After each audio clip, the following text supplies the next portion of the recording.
Okay, so for today's deep dive, we're jumping straight into a pretty wild cosmic disaster scenario. A purely theoretical one, I should add, thankfully. Right, a thought experiment. We're asking what would happen if the sun just, poof, vanished. Instantly. And our sources say the consequences are far more extreme than you might expect. So our mission is to really unpack those first 8 critical minutes. It's so counterintuitive, isn't it? I mean, you'd think it would just be immediate chaos. And it's a whole thing. The real key to understanding this is the concept of delay. And it's not just about what we can see. Okay, so let's start there with the visible stuff, the light. It's just so bizarre to think that because light has to travel all that way. What is it, 93 million miles? About that, yeah. It takes 8 minutes and 20 seconds. We would literally still see the sun shining for over 8 minutes after it's completely gone. We're orbiting a ghost. A ghost star.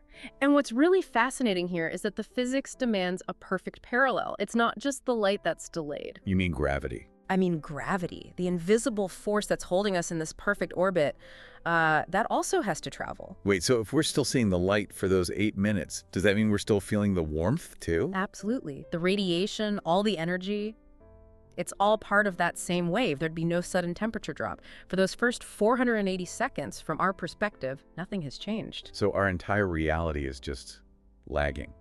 That's profound. Yeah. Why isn't gravity instantaneous, though? That feels like the big insight here. Well, if you think back to Einstein, gravity isn't some kind of, invisible rope. It's Right. a curvature, a dent in the fabric of space-time itself. When the sun vanishes, that massive dent smooths out.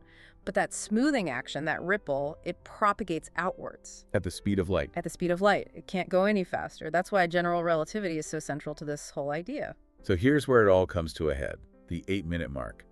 This is the moment everything changes. It's the moment of the simultaneous shock.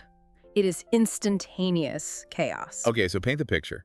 The instant that last bit of gravitational influence from the sun finally fades away, at that exact same moment, the last photon of light from the sun hits Earth So we plunge into total darkness. and lose our orbital stability.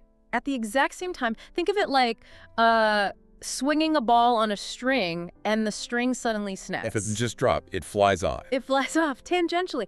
The Earth would just continue in a straight line following its momentum. We're moving at 67,000 miles per hour, so we would just shoot off into the cold, dark, interstellar medium. Instantly lost. The anchor is just gone completely. So wrapping this up, Yeah. what does this all mean for you? The key piece of knowledge from this deep dive really seems to be that equal travel time. It is. Light and gravity, they're tied together. They obey the same fundamental rule. The universe's ultimate speed limit. Exactly. And it connects to a bigger picture. One source we looked at said this whole experiment shows our fragile place in the universe. It really does feel that way. Our warmth, our stability, our entire existence depends on these huge forces acting across space. And it makes you think, what does it mean that our stability is literally buffered by just an 8-minute lag? That's really something to carry with you.